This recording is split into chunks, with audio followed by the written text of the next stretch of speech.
Welcome to another episode of Bright Headed Publishing Audiobook Book Club. I am your host, Kelly Morgan. Today I had the pleasure of speaking with marketing guru Elizabeth Pampalone. She is an author, an international speaker, an entrepreneur, and an expert marketer with over 20 years of experience. If you are an author and you are looking for that secret code, that secret sauce, that magic dust to market and promote and sell your book, I believe Elizabeth may have what you are looking for. She has a great program called Absolute Marketing. She's here to tell us all about it. She is the newest member of the book club. Welcome, marketing guru, Elizabeth Pampalone.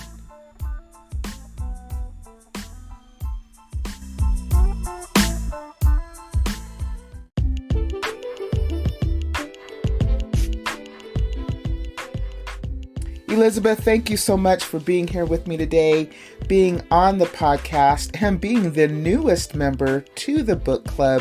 Welcome. Thanks for having me. You are very welcome. I am really excited to talk to you because I talk to a lot of authors and they talk about their publishing journey and what it was like. And then everybody seems to get stuck on the marketing piece, right? It's like, how do I get, now that I've got this book and I've even figured out the publishing part, but now what do I do? And so I know that's your area of expertise, and we'll get into that for a moment. But I also want to find out about your journey as an author and your journey to go into marketing. What was that like? Like, what was the catalyst that got you interested in this field? Well, at 14, I actually started to build websites. So that was something that I've been doing for over 20 years, and I loved it, and I wanted to make a career out of it. So I went to school for it, then ended up going through a pretty nasty divorce, lost everything at the age of 20. So I really hadn't even started anything yet. And I was trying to start over, trying to find a job, and basically my mom was like, you're just gonna have to make a job. You're unemployable. And she's like, you know too many things, but you know a little bit about a lot of things. So she said, pick 2 things you like, make yourself a job. So I started a computer repair company and a training company. And once I did that, I started to work with businesses, and I was like, oh my gosh, all this marketing stuff that I was doing as a kid, I can now bring back into my business. And so I started a second business, which is the Absolute Marketing Agency. And I've been doing that for several years. And about 4 years ago, about 3 or 4 years into actually owning that company, I totally changed the game. You know, I was doing the marketing the same way everybody else was, but now we ended up starting a new process, which I developed called Absolute Marketing, which is creating all of your marketing content for the entire year in just 5 days. Wow, that's impressive. So, you know, when you decided that you were going to publish your book, I'm sure you thought, you know, you had the marketing piece figured out because that's what you do. But for many of us who are aspire to be published, and then we are published, but then we aspire to have sales, right? How do you help an author with your Absolute Marketing bring that book to the forefront and really, you know, market and promote that book? Well, there's a lot of prep work that can go into it, depending on what type of book you have, whether it's an ebook, whether there's associated courses, maybe it's just the book by itself. And so depending on how robust your ecosystem is with your book, whether it's just the book or there's sequels, or if it's fiction, nonfiction, a lot of the generalities that we can talk about for those, like for any book at all, is going to be the prep work on social media. So teasing the book, putting out quotes from the book, asking people questions. What do you think this person does next? Or, things like that to actually get engagement. And then definitely previewing and saying, hey, we're going to pick 10 people that are going to get a preview copy and kind of get that buzz out there a little bit. Get them to post on social media, hey, I'm reading this book right now, that kind of thing. And then, of course, having a launch date and then having a little bit of a party, if you will, sometimes a Zoom party, and actually putting a book out there in the ecosphere, but making it a little bit more of like a special occasion. And then from there, then posting things on your social media that tie into people purchasing the book.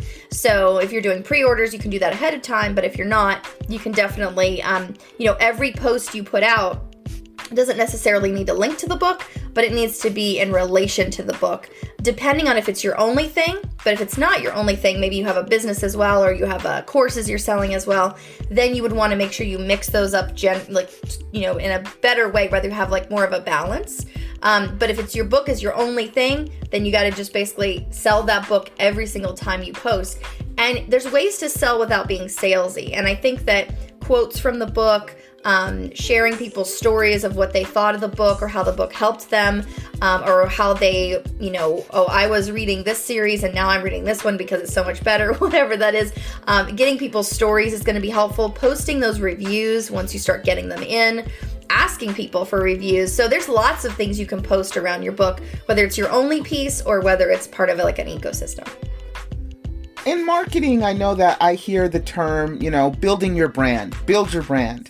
How do you do that? And first of all, let's back up. When they say build your brand, what is your brand? What is that? Well, I believe that your brand is your message. And I believe that all authors have a singular message that they're trying to get out, whether their books are varied in topic, or they have 7 or 8 or 9 or 10 books, or they have a series of books, like a fiction series. I believe that your message is the same. So for, let's say, Scott Rouse, he's a body language expert.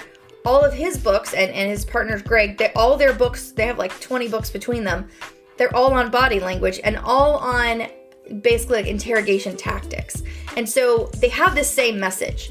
We want to find out how people are on a base, what their baseline is, and then we want to know when they deviate from that baseline. That's kind of their message. They're going to teach you how to do that. They're going to share with you how to do that. And so when you have your singular message, whether you talk about a very small part of it or you expand on one topic of it. So for example, my message is that marketing should be simple. I think it should be super simple. It's not complicated. And I talk about 5 different pieces. It's brand, which we're talking about now, which is having that same message over and over. And if you listen to any of my podcasts that I've done, I did 140 podcasts last year as a guest. And if you listen to any of them, you're going to hear me say almost the same thing. And it's not because it's boring. I mean, I have people listening to these like every time they come out, but they're not boring, but I hear you say the same things in different ways to different audiences, with different twists, with different spins. When a person asks a question, you're talking to them, and so having that message that's the same but doesn't get boring, right? And that's really your brand. And having that core piece that you can talk about over and over. I talk about brand, websites, social media, blogging, and email marketing. That's all the marketing you need for anything. You can do podcasts. I think that's a great way to market. You can do memberships. I think that's a great way to market. But at the same time, if you don't need those 2 pieces or they're not for you, those other 5, you got to have those. They're just like universal. So that's my message. And so I have that one message. If you go to my website, you're going to see that message. If you hear a podcast, if you hear my podcast that I do, you're going to hear that message. If you hear me speak anywhere, you're going to hear the same message. So having a message is part of your brand, and then having a visual representation of that is going to be very helpful. So that logo, those colors have psychology. Font has psychology based around it. So you don't want to just pick anything random. Oh, I like pink. I like blue. You want to actually choose the colors that are going to resonate with your audience. Not, oh, purple's my favorite color, I got to go with that. No, you can't just do that. Green was not my favorite color. If you see I'm wearing green, green isn't my brand. I wear it every time I speak. I wear it every time I, talk, even if I'm visual or not, on camera or not. And basically, it's part of my brand. And so that's my visual representation to say, hey, my name's Elizabeth. I wear green. And you're probably going to ask me why I'm wearing green. Oh, it's your favorite color, right? Oh, it's, looks good on you, right? No, this is because it's my brand color. And it does mean things. And so if you look up color psychology on Google, you can find out what those colors mean. And then look at your own logo and go, does that mean what I think it should? Or does that mean what I want it to mean when people glance at it? Because when you see things like Apple and Nike and Kraft and all these different big companies that we live with every single day, Starbucks, you see them and you glance at them and you make an opinion. You form an opinion on them, whether you know anything about them or not. Whether you know their mission, their vision, their values, it doesn't matter. You know kind of what they do, okay, Starbucks coffee. But if you didn't know anything about their mission and vision, you'd have a sense or a feeling about them regardless. So definitely when it comes to brand, I like to pair the message with the visual so that whether you hear my message or you see my visual or you see them together, it all makes sense and you go, I get it. And it sticks with you because it's so impactful. Yeah, that's really good advice. But as an author, you don't necessarily have a logo. So yeah, you do. What is your logo though? And this is things I don't know. Yeah, I think you should. What would your logo be? I think you should have like a publishing company, especially if you self-publish. If you're not self-publishing, you're kind of under the brand of the publishing company. And then your brand would be yourself. It would be your photo. It would be your bio, right? That's your thing. But you still have to have your message because your book is about something. You have a message. So basically, if you're under a publishing company, you're kind of under their brand umbrella. But if you don't have that, then what you want to do is build a publishing brand for yourself. So I had a lady that I worked with. She was an author of children's books. And her publishing company was Word Whittler Books. And she had someone illustrate this little curl of like a wood shaving. You know, when you're wood whittling and you have those little shavings. She had someone actually illustrate that. It looked gorgeous. It was beautiful. And it just was that over the word Word Whittler Books.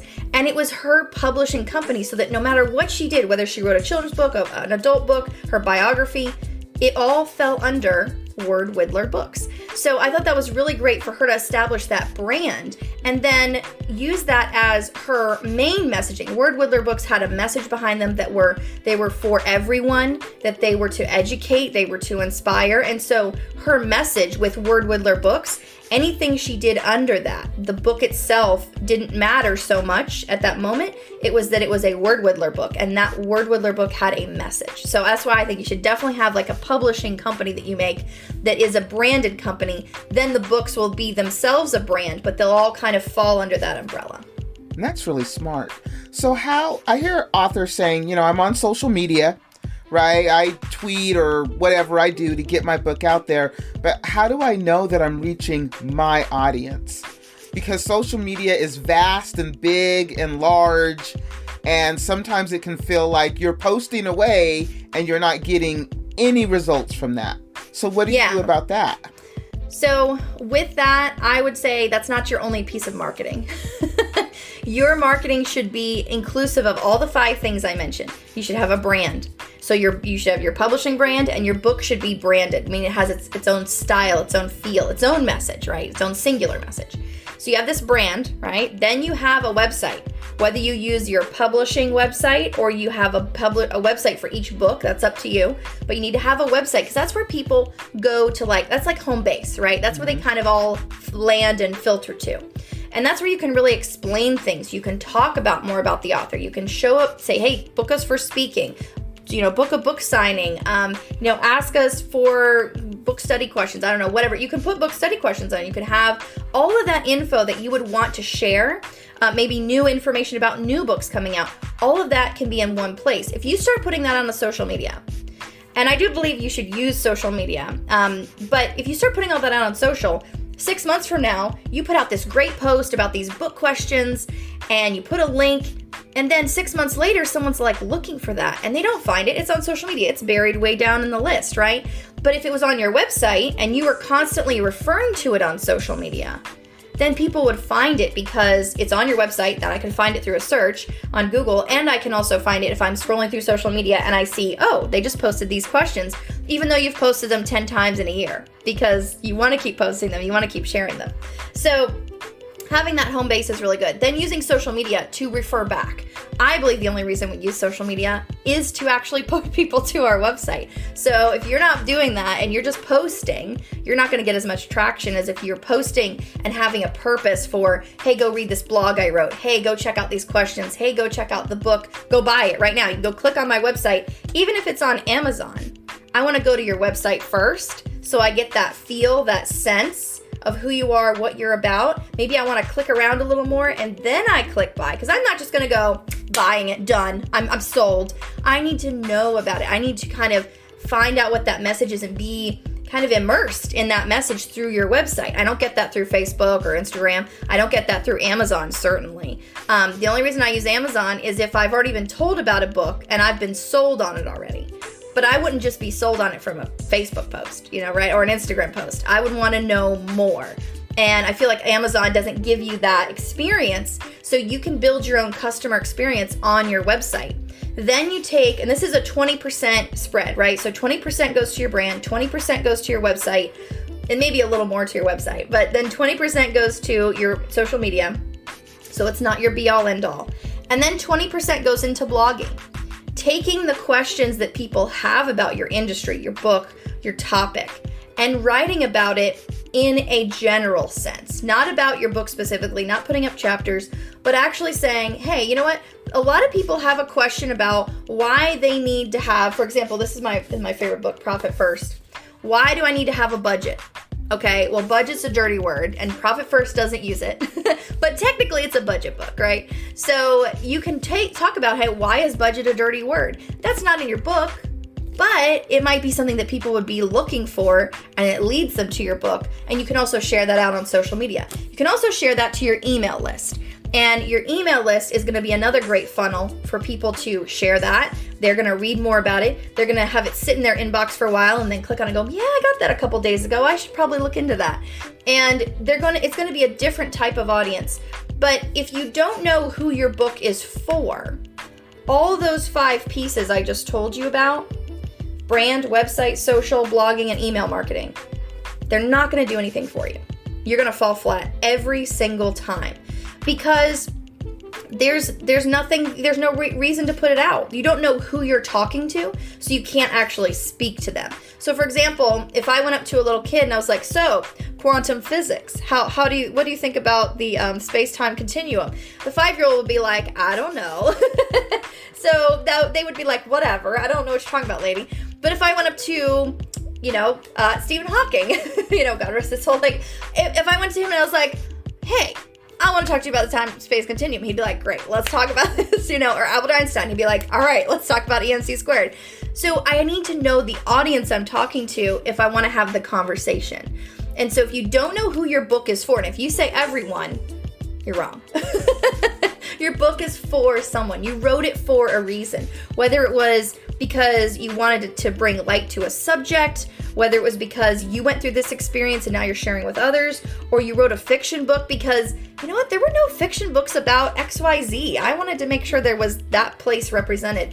So that's why all these great authors have put out books, because they're representing a group, a person, even one person that they think is underrepresented. And for example, like Mike Michalowicz, he was like, hey, when I wrote Profit First, this really helped me. I figured out this system, I developed it, and I'm like, oh my gosh, this is amazing. I need to share it with other people because no one is talking about this. And when other authors have written books, fiction or nonfiction, whatever, they have that same thing. This isn't out there. I need to make it out there. Whether it's your process, your system, your approach to something, or if it's, like I said, that fiction book that you just never found and you're like, I'm gonna write it. I have this story in my head and I need to write that. I haven't heard of that anywhere. I haven't seen it anywhere. I'm gonna write my story in. And so if you know that audience, even if you think it's just one person, I wrote it for me, because there's a bunch of me's out there, right? There's a lot of people just like me who would need the book that I write. So I love to listen to you talk, because it's like all of these marketing ideas that I really don't think most authors think about. You had talked about building an email list. And so in order to build an email list, you have to have a landing page or a website to do that, right? To start gathering that information. Mm-hmm. So when you are marketing, and you talked about your book, Do This First, and how you can have a year's worth of marketing in 5 days. Tell me a little bit about that, because that sounds incredibly intriguing. And God, like you've just checked the box. Marketing done for the entire year. I can go do some other things now. It's true. And when I work with my clients in my company and my team, we will sit with somebody in person, one-on-one, face-to-face for 5 days and build a brand, build a website, build all the social media for a year, build all the blog posts for a year, and build all the emails for a year. This is written, designed, scheduled, literally done. This is not a plan. It's not a strategy. It's literally done. When I started to write the book, I was thinking about, I'll write the formulas. I'll write out how we do that. But what I was actually getting asked more was, they were saying, I don't have time to do that. I don't have time to spend the 5 days, which I think it's better to spend the 5 days and get it out of the way. But I was hearing a lot from my clients that if I just knew what to do, right? And I could do it every single day, or like have someone like telling me, like some people are like, hey, I want to put you in my pocket, take you home. Can you just call me every day and say, hey, okay, do this now. Go do this next thing. And so my whole thing was, I was reading about, the eating the frog first and all those things like Stephen Covey and all that stuff about how you structure your to-do list so that it's easier to get through the day and you feel more accomplished. And I thought, and I honestly believe this because I do this marketing stuff all the time. I do my 5 days to get my year done, but there's always ongoing marketing things you still have to do, right? All that stuff that just comes up that's like, oh, I'm going to be at a talk and now I got to make the social post or whatever. So when I wrote the book, I was like, if I could just tell you what to do every single day and you did it first, you just started with this one task. It could take you 5 minutes. It could take you 50 minutes. You would actually be more successful than even if you did my whole program for the 5 days. And it was because I took things in my own business that I do every single day. And I don't do 50 million things a day. I do 1 to 2 marketing activities every single day. And I literally wrote them all out. And some of them I repeat. So some of them I do on, monthly basis or weekly or sometimes even like quarterly. And I wrote everything down and I put it into this book. And then I was like, okay, I'm going to write the book. I'm going to publish it. And I was like, no, I'm different. I always do everything the opposite of way of you're supposed to. So I decided to make an interactive ebook. And it's in a system, it's in a membership system where if you sign up for it, it's $99. And you sign up, it will start emailing you one thing to do every single day with an explanation, with a little tutorial, like whatever needs to be there for that specific task. And it'll take you anywhere from 5 to 50 minutes to accomplish it. So the first hour of your day, when you sit at your computer, before you get your email rolling, before you start putting out all the fires, you just sit down and you get your task and you look at what the task is for today. And when you look at it, it marks it complete. It says, done, you did this. So if you look at it and it says complete, then you kind of feel compelled to do it. But it's about doing this one thing first. And if you follow and you did it every single day, and it's like 5 days a week, if you did it every single day, then your business you would increase your confidence because you'd be doing things you probably weren't necessarily going to do on your own. You're going to increase your bottom line because business is going to grow because these things are business growing activities or marketing activities that are going to help you grow sales and things like that. And you're just going to feel more accomplished in your day that you don't have this to-do list hanging over you, this silent to-do list going, help me, fix me, do this, blah, blah, blah. For your marketing, you're like, hey, I did it today. Like I did the one thing Elizabeth told me just to do this today. And it kind of takes that pressure off of, oh my gosh, I got all this marketing stuff to do. Yeah, and it sounds like you don't feel overwhelmed either because just the idea of marketing for someone who's not a marketer, right, can be overwhelming. And it's funny because when I talk to authors and I'd be like, okay, so how do you market your book? They're like, yeah, I have no idea, right? I do not. That's a good question, Kelly. And I'll be like, well, if you ever come up with the secret sauce, let me know. Because I think we're all trying to figure it out. But it seems like, Elizabeth, you may have the answer to what we've been looking for. So let me see if I understanding you right. This 5-day program, is it 5 days and that's it? Or because you said there are things that have to be done quarterly or weekly or monthly, correct? Because it's ongoing. It's not 5 days and you're done, right? Well, if you do the 5-day program, it is 5 days and done. Wow, because if you want, so I always say, if you want to post more the merrier. If you want to send more emails, go ahead. If you want to write more blogs, great. But what happens to us is we don't get that stuff done. So if we did this on a weekly basis, we're posting, we're writing posts and we're putting them out. Then we're writing posts and we're putting them out. We fall off the wagon at some point, right? It's like dieting. Like we just fall off. We're like, forget it. I'm too busy. I don't have time. I'm out of town. Whatever, right? So this really gives you this baseline. If you want to do more, always great.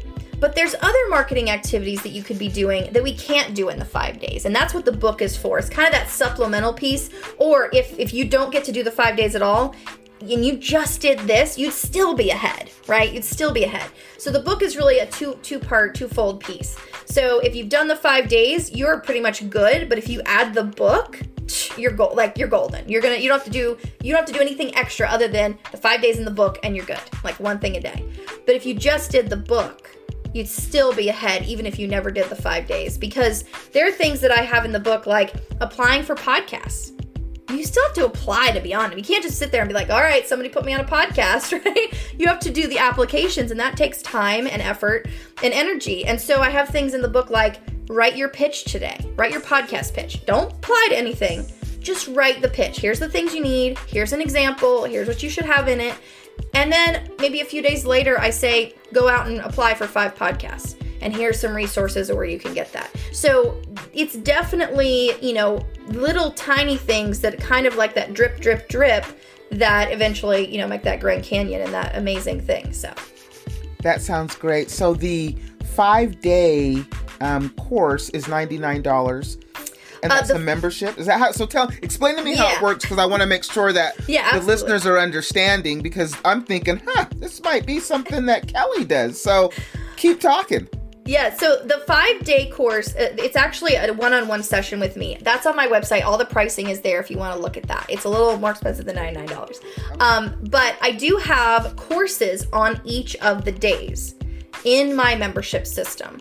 And the book is there also. I kind of like flat pricing. I'm like one of those people where I'm like, it's just a price and everything is the same price. So all of my courses and my book, because it does send you those emails every day, it is $99 each. So the book is $99. You can get a course on branding for $99. You can get a course on email marketing for $99. So everything is just flat pricing. My membership is free. I want people to come in. I have a lot of free stuff in there. I do free trainings. We have guest experts. So I like to offer like this open entry level thing for free. Like, let's just get you started with something marketing related. If you're kind of lost, you don't know where to go, what to do, let's start you off with some free stuff that's going to dip your toe in, get you started.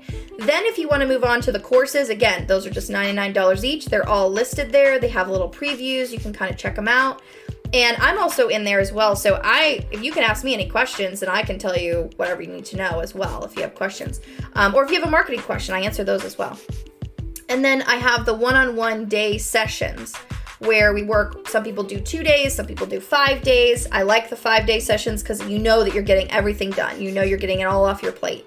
But some people only can do, branding and website, or they're like, you know what, I'm really good at social media. I like being on there every day. But my brand and my website, I'm like, I don't know what to do. So there's things like that where I'll help people with those things. Sometimes they'll come to me with a brand and a website and they're like, I'm not changing it. I love it. I'm good with it. But the social media thing, I don't even know. I'm lost. So people have different needs. So we do those as a separate thing. But we have this done with you service, and all the pricing is on the website. It's getabsolutemarketing.com. And you can also join the membership for free from there. So I have all these little levels. I like people to kind of step through at the pace that they want, rather than saying, it's this much, you just got to pay. I want people to start with something free, get your toe in there, see if it's for you, maybe do a course or two, maybe do the book that's $99. And then if you're like, you know what, because I've had people do that. They've done the course and they're like, yeah, I just want you to help me with this because I get the course and I understand it, but now implementing it is where I'm stuck. And that's really what those days are. It's like, let's just do it now. So get it all done. It sounds absolutely fabulous. And it sounds like, even though you said budget is a dirty word, but most of us associate being on a budget, especially if you're an author, you self-published, you don't have a lot of money, but you're trying to figure out how to get the book out there. It sounds like being able to take these courses individually or just figure out what works for you. But the thing about it is that it sounds to me like the investment that you make in marketing is priceless. It is. Because it is necessary. You have to make that investment somewhere along the line. Yep. Right? And it's just like when you have the lemonade stand, right, as a kid, and you sit out in front of your driveway because your mom won't let you go down the street, right? She's like, okay, you're here, you're in the front of the driveway. Well, if you live in a neighborhood, you got to have signs. Otherwise, you're going to sit there all day and the ice is going to melt and you're not going to get anything because no one knew you were sitting there except maybe one or two people that happened to walk by. And that's how book sales are. It's like literally sitting in your driveway and you're like, anybody going to buy it? Anybody want a book? You know? And so I think you have to put yourself out there a little more. If you were sitting in front of the local grocery store with your lemonade stand, that's where the people are, right? And I kind of liken that to if you're speaking on podcasts, if you're doing speaking engagements and using some kind of tool from your book. It's harder with fiction, but you can do it. And you're doing book clubs, or you're doing, speaking at schools, or, whatever that is. Speaking is basically selling. And there's a guy named Mark Vickers, and he was amazing. And he said his whole business was called Speaking is Selling. And I've taken that with me so much, because if you're not out there telling anybody and you're just sitting in your driveway, then nobody's going to know. So. Right. Elizabeth, thank you so much for being on the podcast, sharing all of this marketing knowledge. Again, the website is GetAbsoluteMarketing.com. All the information will be in the podcast description. Thank you so much for being on the podcast, being a member of the book club. This does mean that you can come back anytime. And what I would really like to do with you, Elizabeth, I would really like to have you come back and maybe take one topic at a time. Oh, yeah. And really help somebody, like really give this information to help somebody who really doesn't understand the marketing or might have an idea, but I don't really know what to do, right? So I would love to have you come back as a member of the book club. You're always welcomed. I know you're busy, but I truly enjoyed speaking with you. I think what you have to offer is invaluable. So thank you so much for being on and being a member. Well, thank you so much for having me, and I will definitely be back. Great. Thank you.